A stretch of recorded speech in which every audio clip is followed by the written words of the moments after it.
yo entiendo que las experiencias de cada uno no hay una mejor, otra peor, porque cada una de las personas las hemos vivido de una manera diferente.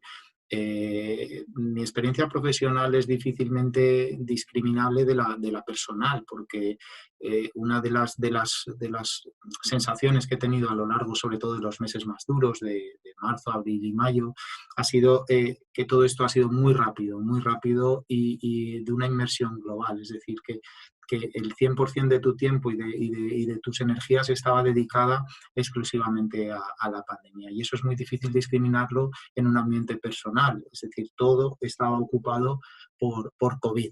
Y cuando tenías un descanso, el telediario hablaba de COVID también. Es decir, era una inmersión y todo iba muy rápido. Una sensación de no poder controlar tú, ir siempre detrás, corriendo detrás de la zanahoria en lugar de ir por delante. Obviamente también a nivel profesional hemos tenido, por lo menos yo he tenido momentos de angustia, sobre todo cuando teníamos la percepción o la sensación de que el mundo había cerrado, de que no habían productos para proteger a los profesionales, de que no teníamos dónde comprar, que los mercados, las líneas comerciales, los proveedores tradicionales, que siempre han sido muy solventes, por otra parte, pues habían dejado de poder ofrecer ese producto, ¿no? Es decir, esa sensación de que el mundo se ha parado. Y a nivel personal, sí que es verdad que hay un lamento, ¿no? Una experiencia que básicamente lamento, y es que no haya podido pues compartir o poder compartir más con los míos esas horas tan difíciles en las cuales estaba todo el mundo en casa. Porque en el ámbito sanitario, y mi mujer también es sanitaria, pues tanto mi mujer como yo hemos tenido que ir y casi dejar a los niños abandonados. Y eso en un entorno familiar, pues desde luego tiene repercusiones importantes que te das cuenta sobre todo después, porque en ese momento estás en una vorágine de inmersión total. Pues enseñanzas yo creo que muchas, pero tres principales reflexionando sobre la pregunta, hay una fundamental, y es que eh, podemos, el verbo poder se convierte en un verbo muy importante, porque podemos hacer muchas más cosas de las que hace unos meses hubiéramos imaginado. O muchos de los proyectos que tradicionalmente y cotidianamente abordamos en cualquier ámbito, laboral o incluso personal, pues los hacemos con una perspectiva, con un ritmo, con una dedicación, incluso con unas perspectivas de que no sean posibles. Sin embargo, ahora hemos aprendido, esto nos enseña de que determinadas cosas que podemos acometer, y además a nivel corporativo, salen adelante. Podemos hacer muchas más cosas de las que nos hubiéramos imaginado probablemente hace tiempo. Eh, Otra enseñanza importante es que, por lo menos desde el punto de vista profesional, pero también humano, también a nivel personal, hemos visto personas.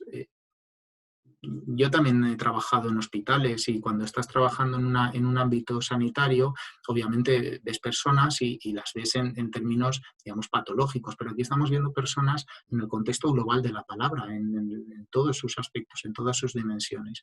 Y hemos considerado que las personas estaban detrás de esto, porque a diferencia de otras catástrofes naturales que pasan a miles de kilómetros, el huracán de no sé dónde, el terremoto, obviamente tenemos una sensación de desgracia y de compromiso con aquellas personas, pero lo vemos siempre como algo lejano.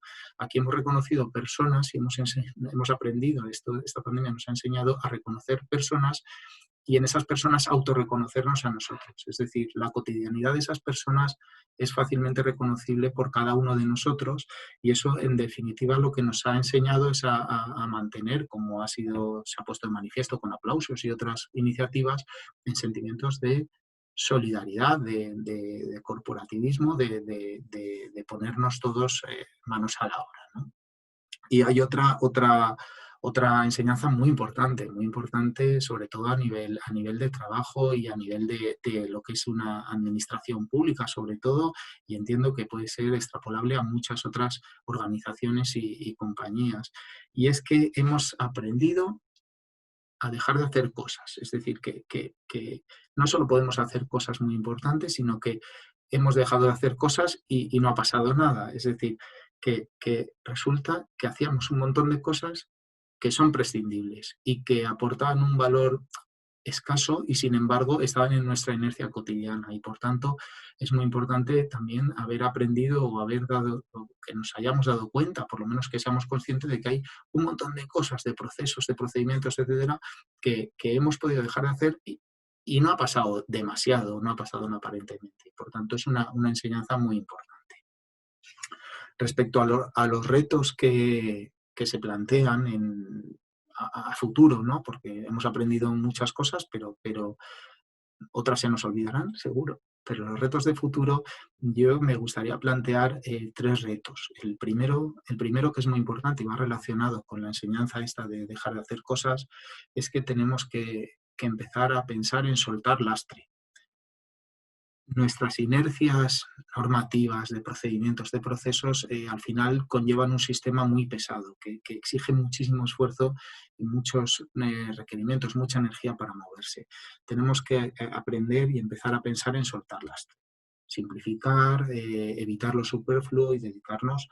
El segundo reto, obviamente, relacionado con soltar lastres, que nos dediquemos a centrarnos en lo importante. Lo importante es lo que realmente tiene connotaciones, en el caso de la sanidad, para los pacientes y la sociedad. Obviamente, centrarnos y gestionar bien lo importante, haciendo con eficacia o eficiencia lo urgente, porque lo urgente no lo podemos evitar, pero no lo podemos evitar, pero lo que no tiene sentido es consumir muchos recursos en lo urgente y evitar siempre lo importante, que nunca lo acometemos. Entonces, tenemos que cambiar la perspectiva y centrarnos en lo importante, en lo que realmente nos marquemos como objetivo. Y el tercer gran reto, creo, a mi entender, es que nos tendremos que focalizar en la integración, en coordinarnos, en coordinar esfuerzos, en integrar estructuras, en integrar personas y dar a cada problema su ámbito y su alcance y su gobernanza, por tanto. Mm, Fíjense que tenemos unos niveles de decisión que deben ser, incluso a nivel mundial, esto ha sido una pandemia, niveles de decisión que pueden ser a nivel europeo, niveles de decisión a nivel estatal en España, niveles de decisión local en las comunidades autónomas. Eh, Esto es un gran reto, porque hasta ahora muchos de los procesos, muchas de las decisiones que se toman son decisiones que se superponen, que no está clara la gobernanza y que en ocasiones generan incongruencias que imposibilitan la gestión. Por lo tanto, los 3 grandes retos para mí, bajo mi punto de vista, son: el primero, soltar lastre; el segundo, que nos centremos en lo importante y acometamos con eficiencia lo urgente; y el tercero es asumir y definir una buena gobernanza de los diferentes niveles y alcances de las decisiones y de los procedimientos. Pues bueno, escenarios futuros y necesidades por cubrir en un ámbito como la prestación farmacéutica y productos sanitarios de una comunidad autónoma, pero me atrevo a hacer extensivo al Estado español. Vamos a tener un escenario financiero, presupuestario, económico incierto. Obviamente, todos los esfuerzos económicos que se están haciendo ahora para la lucha contra la pandemia, pues son esfuerzos económicos que luego vamos a tener que ser capaces de ajustar y probablemente tengan algún tipo de repercusión en el futuro. Entonces, estos problemas económicos que pudieran devenir, eh, tienen un impacto muy importante en la prestación farmacéutica. La prestación farmacéutica es una cuestión muy local, pero es una de las partidas de gasto más importantes de la administración pública. De las más importantes, es muy, muy relevante. Por lo tanto, los equilibrios presupuestarios y financieros afectan en mucha medida a la prestación farmacéutica de productos sanitarios en general y de todos los niveles. Entonces, claro, necesitamos necesariamente estrategias de cambio que vayan dirigidas a la optimización, a la integración de las decisiones y de luego la ejecución de esas decisiones. Es decir, que los órganos y estructuras, en este caso a nivel, por ejemplo, estatal, estén debidamente coordinados e integrados para tomar decisiones que apliquen a todo el Estado, que puedan garantizar la equidad y puedan garantizar también la eficiencia de los procesos. Y luego, obviamente, esas decisiones, nuevamente es una cuestión de gobernanza, establecer qué capacidad de decisión podemos disponer en comunidades autónomas o disponer a nivel local para hacer una graduación que sea lo más eficiente posible, el usuario tenga la prestación adecuada, la más conveniente, la más eficiente, la más segura, la más efectiva y todo ello con criterios de equidad en el Estado español, de sostenibilidad y sobre todo de una homogeneidad y una contundencia en una prestación que tiene que ser lo más fuerte y lo menos atomizada posible ante posibles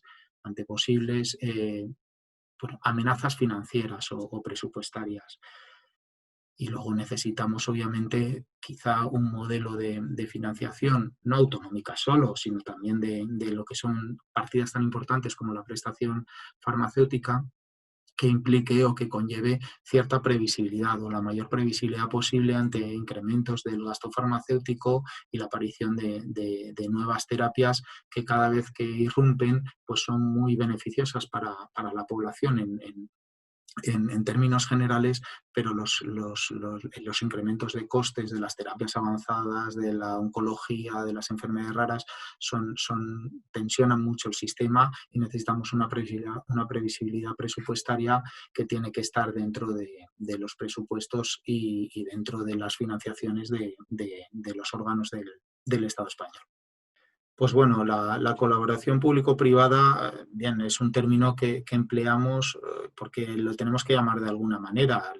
Quitamos la palabra colaboración, lo que es un hecho es que tanto la iniciativa pública, entendida como la administración pública, como la iniciativa privada son necesarias las dos. El sector público no lo puede todo, es imposible, pero el sector privado tampoco lo puede todo, con lo cual los modelos exclusivos son modelos que en el ámbito, por lo menos sanitario, no consiguen garantizar una prestación para todas las personas, no consiguen garantizar la seguridad y previsibilidad en la prestación y, por tanto, el aseguramiento de las personas. Estamos hablando nada menos que el sistema sanitario en global y no consiguen dar una cobertura de toda la cartera de servicios y las carteras que los ciudadanos requieren.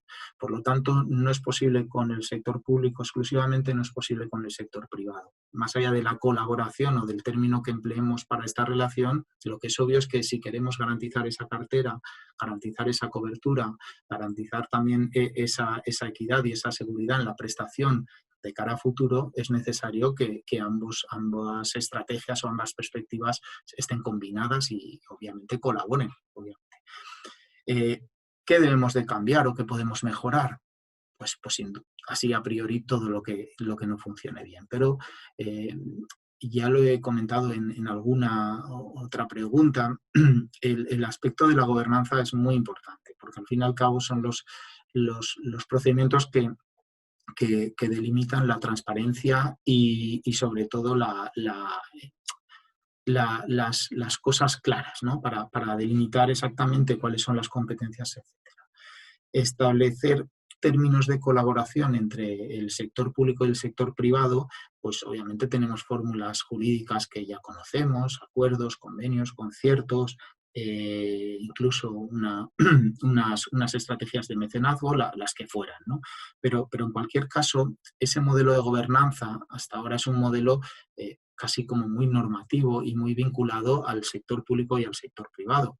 Bajo mi punto de vista, sería razonablemente conveniente o incluso muy conveniente que en esas decisiones participaran también el beneficiario final, por lo menos en términos sanitarios, no solo los intereses del sector público y los intereses del sector privado y entre ellos condicionan o convergen en un convenio de colaboración o en la prestación que se vaya a dar, sino que en esa necesidad tiene que participar también el usuario. Es decir, vamos a ver que los beneficiarios de esa colaboración estén también, digamos, dentro de la decisión. Esto es importante porque es un ejercicio de transparencia y contribuye a que todo el mundo conozcamos y sepamos qué cosas se hacen y para qué se hacen y para quién se hacen.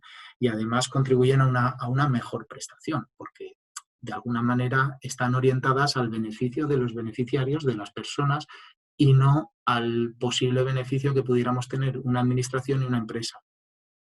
En ese caso no sería de utilidad, sería de un beneficio particular y no en el ámbito de la prestación, que es finalmente lo que nos interesa. Como gestor sanitario, la colaboración público-privada lo que tiene objeto, igual que la pública, igual que la privada, es prestar asistencia sanitaria de calidad a los ciudadanos, a las personas. Por tanto, ese ha de ser el objetivo final y no objetivos partidistas que se queden por en medio. Por tanto, transparencia, gobernanza, participación de los propios beneficiarios en esas decisiones y ver qué proyectos se llevan a cabo para dar una mejor cobertura, una mejor prestación a los ciudadanos y que contribuyan a ese objetivo final.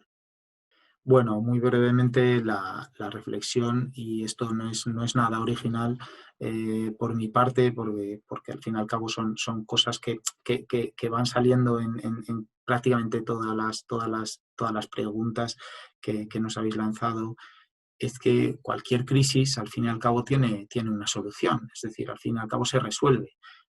Obviamente, esta resolución de las crisis pueden ser más activas o más pasivas. Nuestra intención y nuestra idea es que esa solución pase por activismo, por actividad, por ser proactivos y movernos, y no por una generación espontánea de que al final se vaya enlenteciendo y muriendo poco a poco y progresivamente.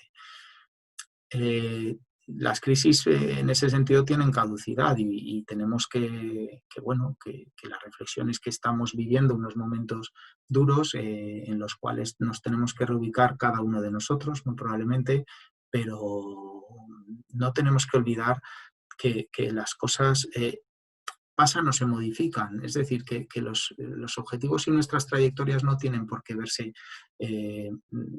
tampoco alteradas. Es decir, la prestación farmacéutica, la prestación sanitaria, la asistencia ha de seguir. Dentro de 2 años necesitaremos seguir operando rodillas o la gente tendrá necesidades asistenciales de medicina familiar y comunitaria, etcétera, y no podemos olvidarnos de eso. Es decir, la COVID no es que tenga caducidad como tal y desaparezca la infección por el coronavirus, eso probablemente no pase, pero sí que caducará nuestra circunstancia actual y, por tanto, hoy, aunque tengamos que gestionar esa pandemia y esa infección tan aguda, no tenemos que dejar de pensar en que nuestro objetivo como sistema sanitario, como administración pública, es mantener, digamos, nuestras líneas de actuación, nuestros planes estratégicos para mejorar el bienestar y la calidad de vida de las personas, en definitiva. Y todas las crisis, además, nos llevan, como hemos hablado anteriormente, a diferentes enseñanzas, y las enseñanzas siempre tienen que ser mirando al futuro. Es decir, lo que aprendemos lo tenemos que aprender para futuro. Y que todo contribuya, pues de alguna manera, que dentro de un día, dentro de un mes, dentro de un año, dentro de 10 años, hagamos las cosas mejor, quizá más sencillas y con más repercusión en el resultado final y no en el camino intermedio.